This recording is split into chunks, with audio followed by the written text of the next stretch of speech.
Hi there, you're listening to the Guitar Speak podcast, produced here in Sydney, Australia. My name's Matt Wakeling, and thank you so much for joining me today. Now today we speak to Joel Hoekstra.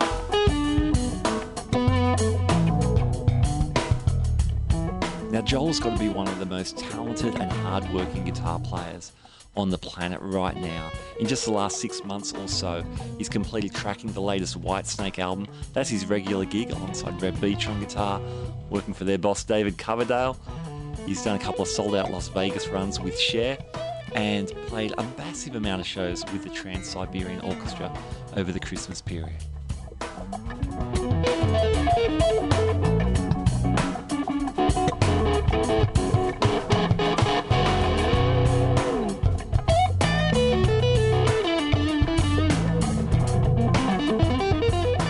Joel has also worked with bands such as Foreigner. He had an extended run in Night Ranger, not only replacing Jeff Watson, but totally pulling off Watson's 8-finger guitar style. Joel talks us through pit work, working in orchestra pits for musicals on and off Broadway, including the massive hit Rock of Ages, which not only saw Joel playing in the pit, but also on stage as part of the acting/musical ensemble. Now, amongst this incredible career as a sideman, Joel has also managed to release some fantastic solo albums. The track you're hearing now is called Homework from the 2000 album Undefined.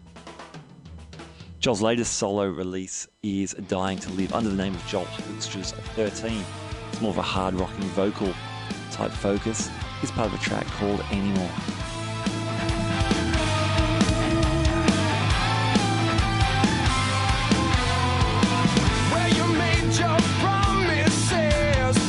Whispered in my ear, you showed me fantasies that only disappear. Yeah. I'll never know why it felt so right to doubt it all the wrong. Blind to the consequence seduced by your soul.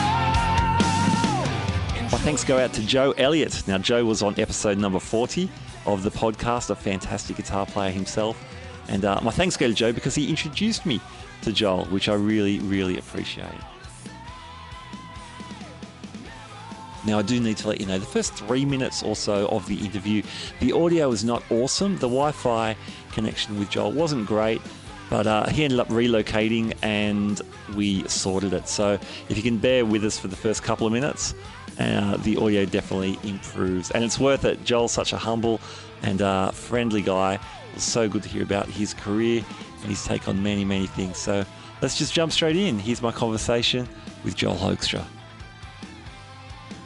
Joel Hoekstra, welcome to the Guitar Speak podcast. Thanks so much for having me on. Oh, man, our great, great pleasure. I was going to say you look like you're having a really busy year, but I think that's just your story full stop by the looks of things. Yeah, things take, I guess, the last 10 years or so now. So I've been really busy. Yeah, it's a good thing. I like to stay busy so I can keep moving forward. So I might just pick out a few things that I've seen you up to recently, and I'd certainly love to talk about your most recent solo project as well. But recently you finished up some guitars on the latest Whitesnake album. Now, by my reckoning, is this the first Whitesnake album of original material you have contributed to? Yeah, I joined the band. We were working on the Purple album, so which are David's songs. So it's not, people call it a covers album. Like, is it a cover album? I don't know. We're gonna re-record things that he had written, or co-written. But this is the first one that's all entirely original, and so very excited about it. Yeah, awesome. I read on your Instagram you wrote that this album will be the best representation of your playing to date. Now, given your incredible solo albums and your other recorded output, that's a pretty big call. Can you explain a little bit more what you meant by that? I felt like Dave really let me have a go at it. I felt like I, have a lot of good things on the album. And, I think, throughout the session, I was very psyched about it. So I think, I play a lot of my solo albums, but it isn't necessarily what the these days in terms of, the like Undefined was kind of more of a fusion album, or I don't even know what you call that album. It was, but it was an instrumental guitar album, Yeah, for sure. These days I've become much more of a blues in a band kind of thing. There's a solo in it, but I'm also much about the rhythm guitar, and so I felt like I got a lot of styles and kind of variety represented on the new Whitesnake, which I think is cool. I think that's a feather in the cap, not a one-dimensional dude, and it all seems to work with the white style. So I'm psyched about that. Yeah, that's awesome, man. What's the process like in terms of writing? Do you get involved in writing, or are you turning up to play on songs? Yeah, I had a hand in about half of the songs, and it's not, songs aren't exactly what I would call mine, because usually they start with David, and Dave will need it to go somewhere, so you'll help him with where a song could go. Mm-hmm. And he works really quickly, and he's very creative and very fast. You're right. He'll have an idea, and if it's it's nothing he wants to that he would hear, I'll tell you right away, which I appreciate, because this, you don't want to have somebody tell you it's not really thinking. So he gives you the straight skinny on it. So yeah, I had a hand in about half of the songs. Okay, that's great. But we have too much material for the record right now. We're going to have to actually, like, I'd say about 6 songs too many. So we worked on a lot. So we'll see what actually makes the record. All right, this is the point in which we decided the Wi-Fi connection wasn't really happening, so we reconnected, and from here on, the audio is much better. Okay, back to the interview. Right, we'll jump back in, and so we were talking about the Whitesnake record. Yeah. I was asking about the writing process. So you were saying that you had co-written about half of the songs? Yeah, exactly. I'm in on about half of it, and some of it is just contributing like one of the riffs, and some of it's contributing all of the riffs. With Whitesnake, pretty much all the vocal melodies and lyrics are going to be David's. Okay. So you're pretty much going to write like the riff end of things. Okay, that's cool. Now, Reb Beach has been in the band for a number of years as well. Tell me about working with Reb. Oh, Reb's great, man. Very talented guy, super funny, great bandmate. We work really well together. This whole lineup actually has been great. The 2 tours that we've done, and the 2 recording processes, the 2 records, everybody's gotten along great, and that goes a long way. There's no tension in the band, so that's all good. Yeah, awesome. It's got to be fun, and it's a huge year for Whitesnake, being the 30th anniversary of the 1987 record. So those tours must be going off. Yeah. For me, it's more about like what's happening now, obviously. But Sure. I think that's awesome because it raises awareness of the band and everything, and that's fantastic. That's cool. Well, I'm super excited about the new record for sure. When is that expected to be released? I don't know if there's anything set in stone per se, but I think David had mentioned probably spring of 2018. Okay, cool. Awesome. Yeah. Well, yeah, definitely looking forward to that. That's fantastic. Another one of your many, like you must be the hardest working guitar player in showbiz right now, I reckon. Another one of your fairly long-standing gigs is the Siberian Orchestra, which looks like that must be such a fun gig to do. Yeah, that's fantastic. That's something I'm in my 8th year on now, Mm-hmm. right about to set off for rehearsals fairly soon for the winter tour. And so, yeah, very, very excited about that. Great bunch of guys, over the years I've just got to be good friends with everybody in the band. And so it's just special. It's kind of become a tradition for me, as well as many of the fans that come to the show. You guys are super busy in that period. I was counting up. You've got something like 54 shows in 6 weeks. You're doing plenty of those like matinee and then evening shows. So you're often doubling up on the same night.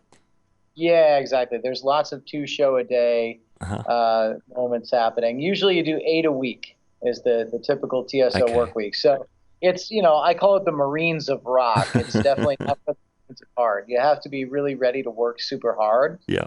But I actually kind of get addicted to it, It's like I said, I've been doing this for a while now, so I'm a glutton for punishment, I guess, I when I'm out with a normal band playing 3-4 shows a week, I get antsy.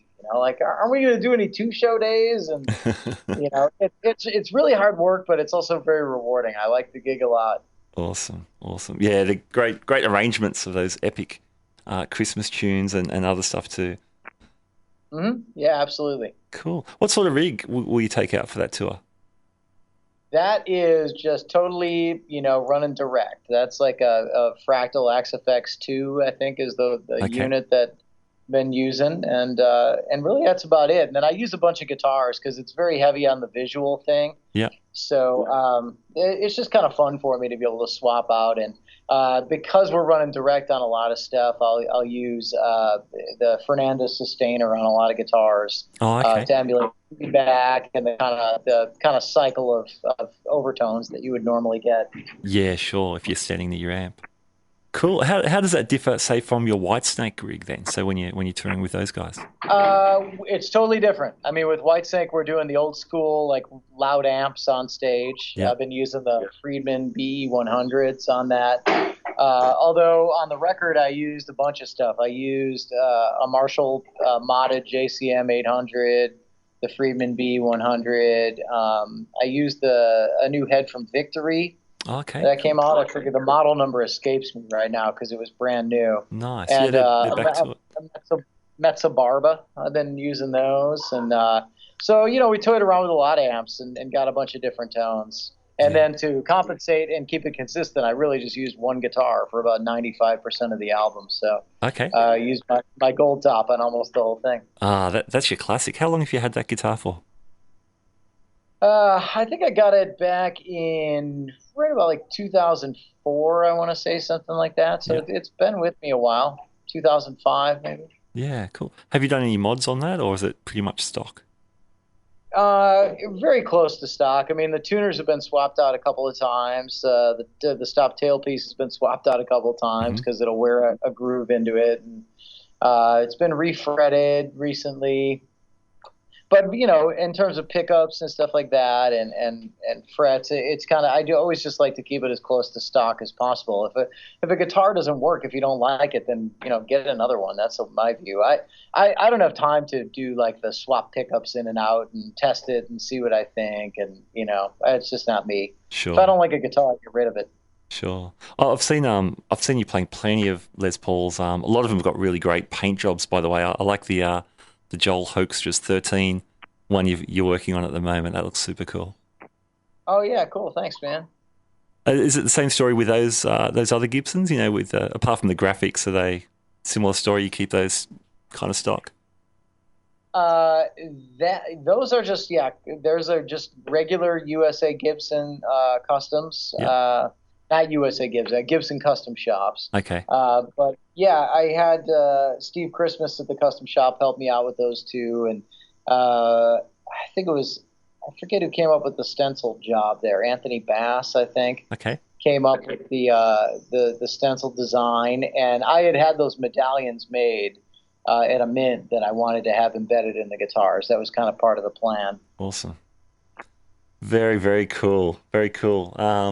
What else has been happening? So you had a run of shows with Cher over in Las Vegas earlier this year? Yeah, I did 2 residencies with her in Vegas and 1 in National Harbor, which is in the Washington, D.C. area, basically. So, yeah, that was kind of out of left field, but I knew Whitesnake wasn't going to tour this year, so I reached out to a bunch of my friends and said, keep me in mind if there's anything, and I ended up getting the call to sub on that. Okay. And at what was initially going to be just one short run, actually they needed me a little longer, so that worked out great because it kind of filled the year for me. Yeah, cool, man. That's great. I saw some pictures of you playing on that gig. You look like you were playing a Jackson. Is that a Phil Collen model? It is, yeah. That's Mike Tempesta at Jackson helped me out with that. Nice. And that's another one of the guitars with the sustainer in it. So that's great for TSO as well. You'll usually see me use that on that gig. Okay. And with Cher, there was the cabinets were ISO cabs, so still kind of the same story. Even though you're using real amps, the sustain isn't as great as it would be if you had the cabinet behind you. Yeah. On the deck, so it's still nice to have that guitar. like for the soloing end of things when I was working the stage with her and all that stuff. It's kind of nice to know a note's going to ring when you go to play it. Mm-hmm. Yeah, awesome. That's cool. Now, going from your most recent solo project, the Joel Hoekstra 13, it doesn't sound like you're running a lot of outboard gear in terms of, say, pedals or extra effects. Is that the case No, live as well?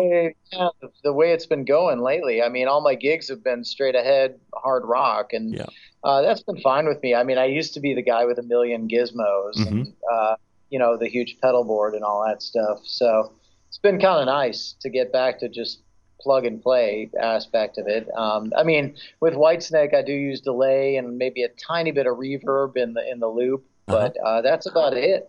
Okay. And like I'm not really a big fan of chorus at all, the sound of chorus. So I tend to shy away from that as it is. So yeah, man, just kind of Les Paul into a Marshall kind of tone, or a Friedman, and keep it simple.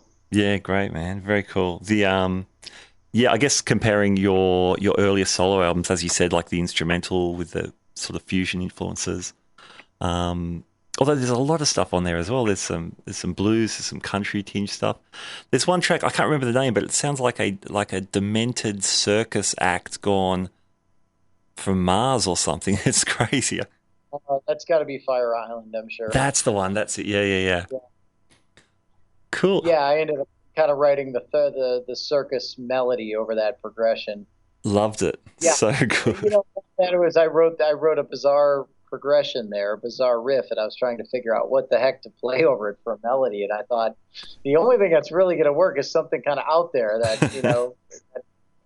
and I think it moved up a fourth. It's kind of like a blues progression in an odd way. It's modulated like a blues progression would. So yeah, that was what I came up with for the melody.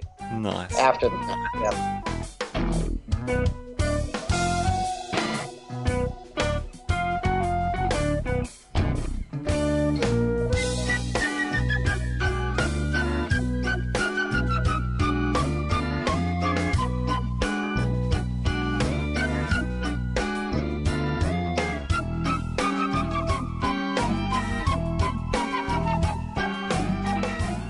Where did all these influences come from? So when you were starting out, what kind of stuff were you listening to that's kind of stuck? Well, I mean, all these that conversation always needs to begin with that my parents were classical musicians, so Okay, yeah. growing up in the house, there was always classical music, and so that helped me kind of get started. I mean, they started me on cello at 3 and piano at 7, but Wow. I didn't like it. Basically, I was like, I was too young, and I didn't really understand that you could eventually like music and you're playing music that you like. And once I heard AC/DC, that's when I wanted to play guitar. So that's the hard rock thing, heavy metal is what got me into doing this. Okay, cool. And I kind of came full circle. So to answer your question more directly, the stuff that got me into it: AC/DC, Black Sabbath, Ozzy, Iron Maiden, Scorpions. Those were all kind of the ones that I was wearing out when I was a kid. Okay, awesome, man. Very cool. Oh, I've heard you mention another Australian player, Brett Garsed, as an influence on some of your stuff. How did you hear about him? Yeah, so his partner on the instrumental albums he was making, TJ Helmerich, Yeah. was one of my first guitar teachers. So Okay. TJ and I met, I guess, when I was probably about 14. I started taking lessons from him, and he was just kind of starting the 8-finger thing at that time. Okay. So he was kind of who got me going on that. And so eventually he went out to GIT and started working at Cherokee Studios and met Brett. Mm-hmm. And by the time I went out there to go to GIT, which was a couple of years after TJ, that I was able to meet Brett and hang out with him a little bit. And, obviously, I still think, Brett's one of the greatest guitar players in the world. And I still idolize him. So even back then, you can imagine I was like 19 years old or something like that when I met him. So, him and TJ both had a big impact on me for sure. Nice, very cool. So that's now you were brought up on the East Coast. Obviously, GIT's on the other side of the country. Did you, after your time there, did you hang around or did you get back home? I hung around for one more year to work at Cherokee Studios. Hmm. So same thing. TJ kind of got me in there. He's like, "I'll get you a job," and I was trying to stick it out there, but I was kind of miserable, man.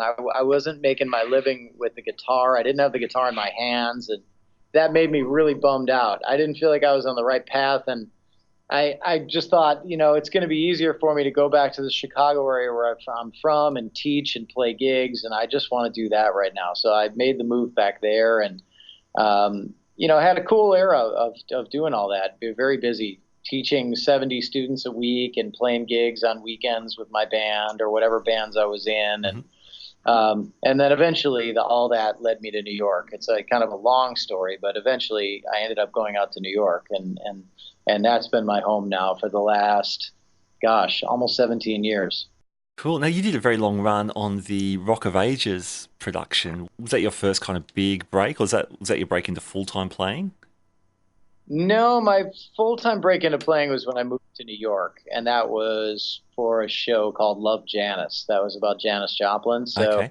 um, in Chicago, it had run for like 2 months. So that this girl I was playing with in her band in Chicago, her name was Kathy Richardson. She got the role as Janis Joplin Okay. Yep. in that show. So when she was going to do it in New York, I asked in. She got me in as the guitar player essentially, and I thought, well, this will probably run 2 months. I put my stuff in storage, told my students, I'll see you in a couple months, and it ended up running for 2 years. So by the time it closed, I was already full-time New Yorker. But that Gotcha. experience did really help me understand how the Rock of Ages thing worked. And, when you're in New York, man, the theater world just finds you. You end up getting theater gigs even if you don't want them. And yeah, and Rock of Ages was a great experience for me. I mean, that was ran over 6 years, and same deal. I think when it started, we were like, "What's this going to last? Like a month, maybe?" Hmm. And 6 years later, it totally changed my financial reality and led me to so many great things. Are you a great reader? Was that part of that gig initially, at least, to learn stuff?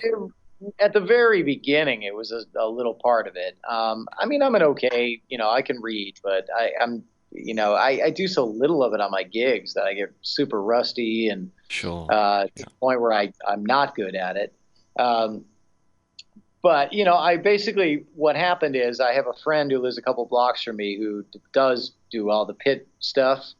And he does a lot of reading, and he asked me if I'd ever be interested in subbing for him on his shows, and I said yeah, and I was kind of weary of it though because I thought I'm not a great reader. He said no, no, no. Here's the way it really works: is that when you're a part of a rhythm section on a pit gig, they get you audio, and you get to rehearse it at home for a few weeks before you even come in. So Okay. Okay.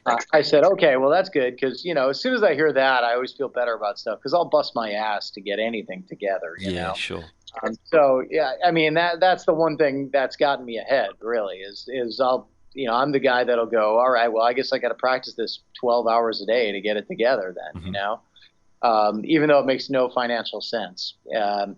But I subbed for him on a few shows, and the last one was the show Tarzan that Phil Collins wrote the music Oh, for. okay. Yep. And I Yep. mean, these are just pit gigs, no one saw you or anything. But Yep. for me, it was good because I was brushing up on my reading and getting my playing sharp and meeting people. And living in New York, you never know. Someday I might want to have a full-time pit gig. It's not really anything I aspire to right now, but you never know. Sure. Yep. Uh, and so anyway, sorry for the long-winded answer. No, this Eventually, is that great. led to Rock of Ages. Okay. Now, Rock of Ages was a little different, though. You weren't so much in the pit for that. You were rocking out on stage. Exactly. On stage, had speaking lines, had some choreography where, I had to fight with an actor, like hit him with the top of my guitar while I was playing a solo. During another solo, you had to flip the guy off. And, so I mean, it was intense in that way. It was like, totally different than other gigs. It would, if you would have botched a solo or a part, they wouldn't have cared. But if you would have botched something like that, like standing in the right place at the right time or Okay. saying the line, that would upset people, greatly. So it's funny how the priorities shift on a theater gig like that. Yeah. Wow. And in terms of gear and stuff, would that be another direct sort of gig? Are you running like the Axe Effects again? Yeah, we started with amps on that, and that was kind of a poor choice, honestly, because as you do something 8 shows a week with no guitar tech, Yeah. And you're hung out to dry out there in front of an audience, if something goes wrong, they're not going to stop a show. Yeah, sure. So eventually we thought, thankfully we ended up changing theaters after about a year and a half of it. We moved to a different theater, and that gave us the opportunity to kind of press the restart button and do stuff that that we would have done if how they say hindsight is always 20/20. I mean, we were saying this was a mistake. We got tubes going bad on us and stuff like this, running these things 8 shows a week, and Yeah, sure. you just go, man, why didn't we just use a fractal? I mean, and it also was not really a gig where your guitar was that loud in the house for about 90% of it. Okay. It got loud a lot. So it's not like, Eric Johnson was going to be in the house critiquing what kind of 9-volt battery. You know what I mean? Exactly. It was kind of like, I don't know if you've ever seen the show MASH, Yes. where they talk about there's surgical style. There was meatball surgery, yes. Rock of Ages was meatball guitar. I mean, it was like, you just want to give people like the 80s rock cliche stuff. Yeah. And have all the stuff work seamlessly, nothing go wrong, no technical problems. That was the main goal. Not really like, let me really tweak all of the, my immaculate tone and everything like that. I mean, sure. Don't get me wrong. I think everything we played sounded fine. It wasn't like we were up there with bad tone, but it also wasn't amazing tone either. Okay, sure. Now, I've heard that gig led you to some stints with some other huge bands like Foreigner, and eventually that helped you hook up with Night Ranger.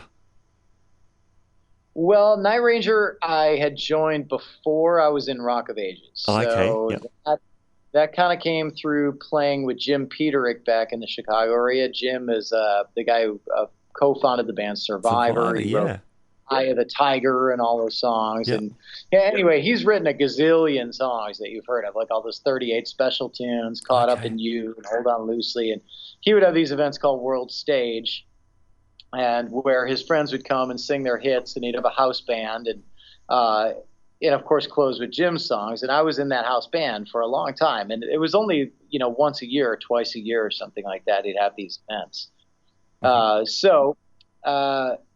Anyway, that is what led me to Night Ranger. Kelly Kagi, the drummer for Night Ranger, would do Jim's World Stage events, so I got to know him, and when they needed somebody, that's what got me in the door there. And the Foreigner thing was, I think, through them seeing me at Rock of Ages tour where Mick got sick. Okay. I was actually opening for them with Night Ranger. Okay. So, so that's what led to me filling in for Mick Jones in Foreigner, if that makes sense. Yeah, for sure. Man, that's awesome. I might ask you now. I've been saving this question, but you work so hard. You pull off so many great gigs. What's your advice for guitar players who want to make a full-time go of it, who might be doing weekend stuff? How do you pull a full-time gig, and how do you keep it?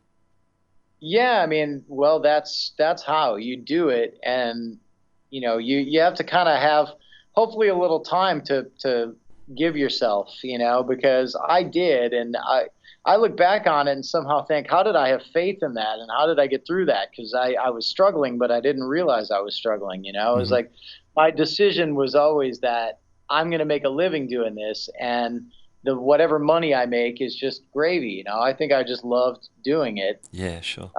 So you get back what you put into it. The harder you work at it, the more you get back. And I do think that is, like we talked about earlier, I think that is what has gotten me ahead. It's not necessarily natural talent or being the best guitarist or being whatever. Even like people say, oh, well, you're good on stage. It's like, no, it wasn't really that, because I was always working even while I was kind of getting that together. It's like you just stay agreeable, stay humble, be on time, work hard.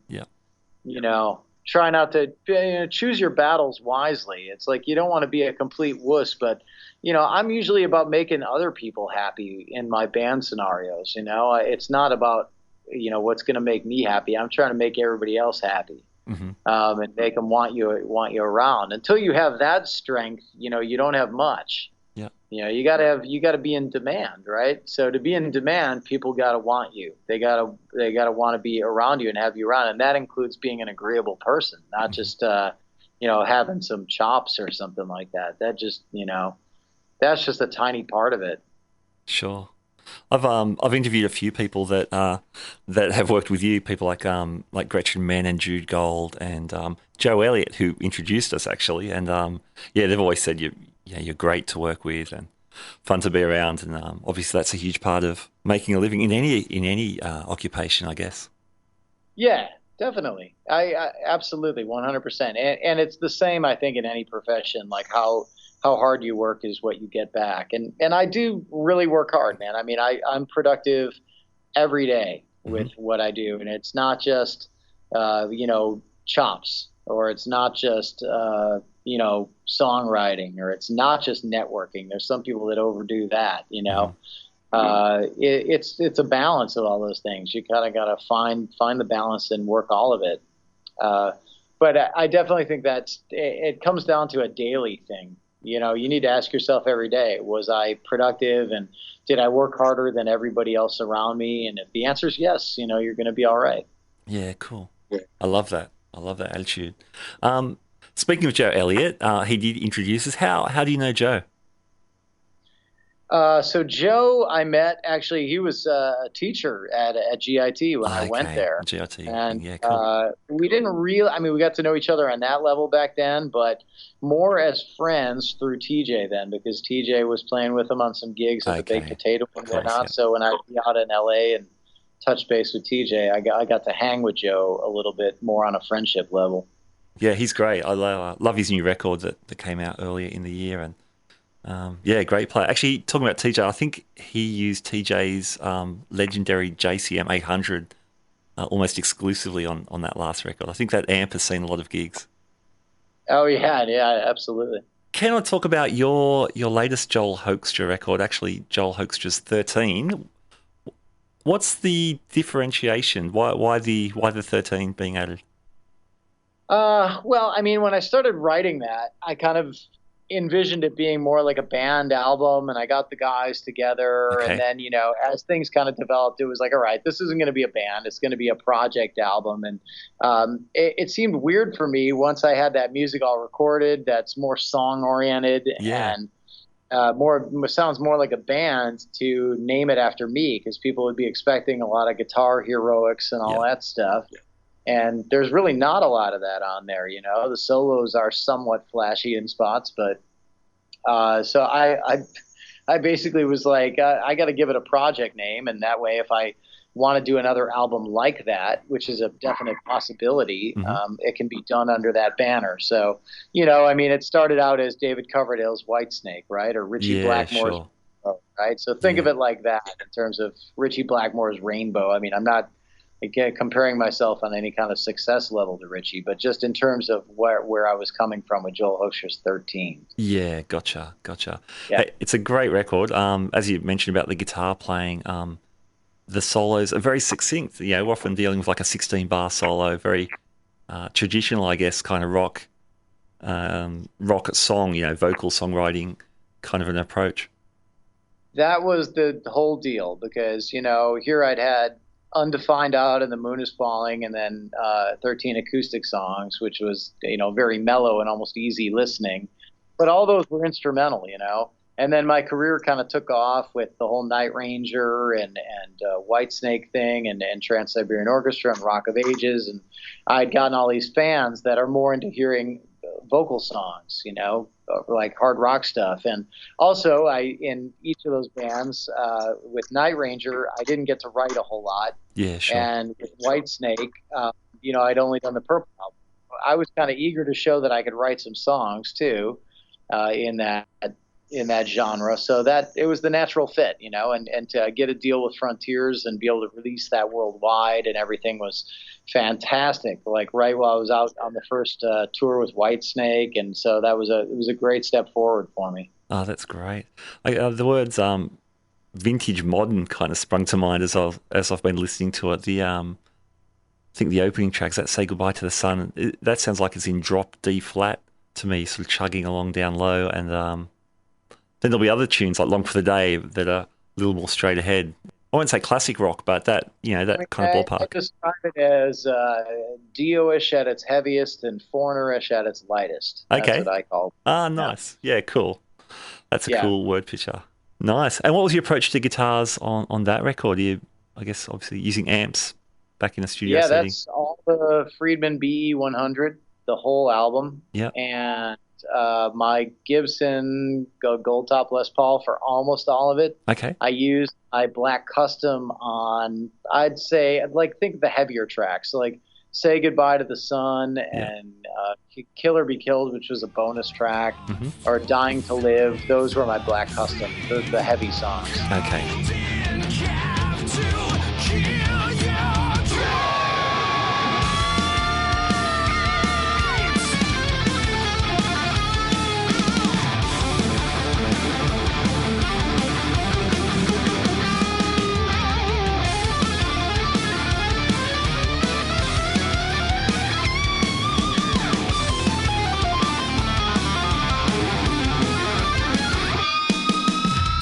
Nice. There's some great 12-string textures on What We Believe. What guitar do you pull out for that?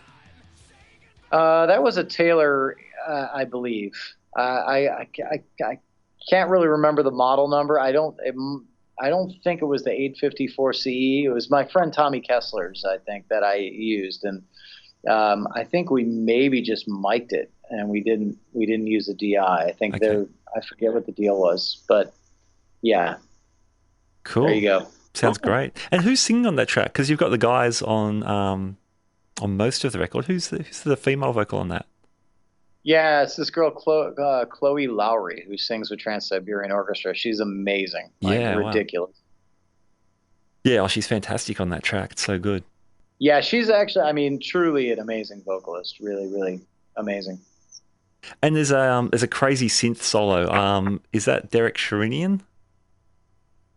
Yeah. Derek did all the keyboards on the whole album.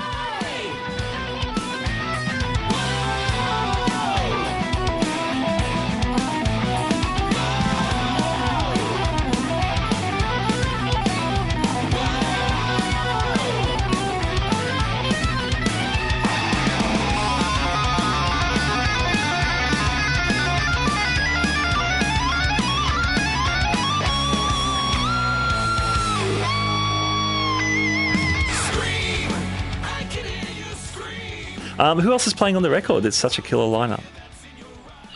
So that's Vinny Appice on drums and Tony Franklin on bass, and the singers are Russell Allen and Jeff Scott Soto. Yeah, fantastic. And then myself and Derek, who we mentioned. So, and then there's some other guests here and there, like Chloe's on the one song, and but yeah, that's basically the lineup. Great. And amongst all your writing and all your gigs and stuff, have you got time to write for the next 13 project?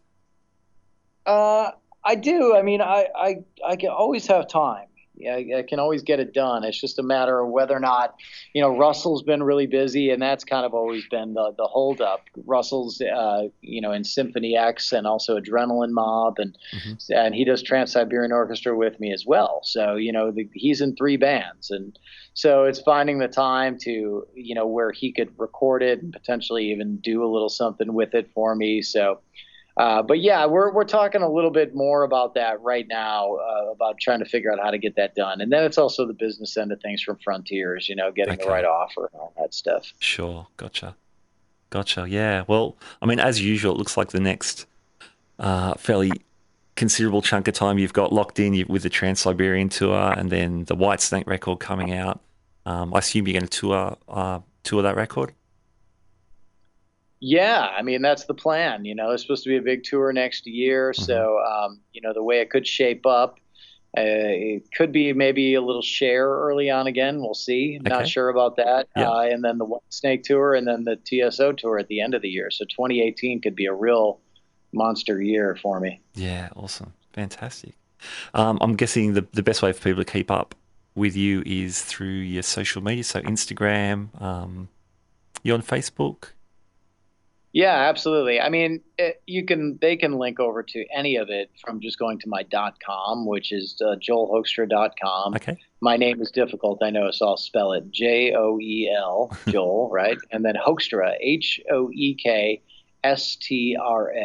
Awesome. joelhoekstra.com, and then you'll see on the side there's a little link to any of the social media stuff, and people can go there and say hello to me, and I'll always get back.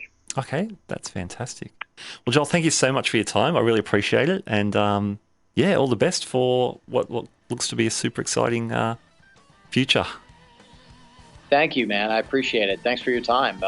Make sure to send me any links to this, and I'll be sure to get it up. All right, there you go. My conversation with Joel Hoekstra, sideman to the stars and with an incredible solo catalogue as well. Super cool. The track you're hearing now is Gorilla Man 2000, in fact.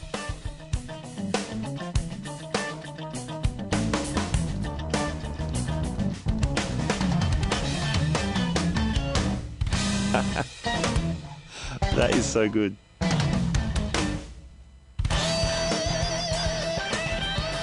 There you go. Thank you, Joel. Thank you for your time. Thank you for wandering around and getting the Wi-Fi sorted. Thank you to Joe Elliott for introducing me to Joel. And thank you to you. Thanks for listening and tuning into the Guitar Speak podcast. It's really my pleasure to bring these conversations with you.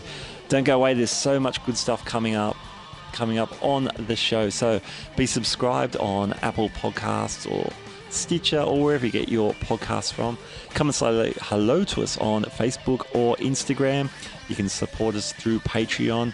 And actually on Facebook, we also have the Guitar Speak Forum, which is a closed group where you can come and discuss any of the episodes and just anything guitar-wise going on in your world. We would love to hear from you and have you join that group. All right, I'm going to let Joel take us out. I'll catch you next time on the Guitar Speak podcast. Bye now.